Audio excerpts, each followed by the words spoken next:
দিয়ে ঢুকিয়ে দেয়। রাক্ষসের কান থাকে উপরের দিকে খাড়া ও সরু। এই কান দেখে বাচ্চারা বুঝে ফেললো ঘটনা কি। তারা তখন একটা কাঁচি এনে কানটি কেটে দেয়।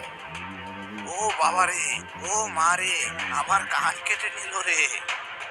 রাক্ষস আবারও ব্যথায় চিৎকার করতে করতে চলে যায়।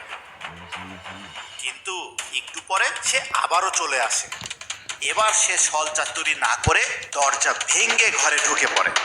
সাথে সাথে বাচ্চারা সবাই ঘরের এখানে ওখানে লুকিয়ে পড়ে। কেউ খাটের নিচে, কেউ আলমারির ভিতরে, কেউ চাদরের নিচে। কিন্তু রাক্ষস সবাইকে খুঁজে বের করে এবং গিলে গিলে খেয়ে ফেলে। একে একে সে 7 জনকে খেয়ে ফেলে। শুধুমাত্র তালহাকে সে খুঁজে পায় না। তালহা ছিল আলমারির ভিতরে। সে ফুটো দিয়ে সব দেখে।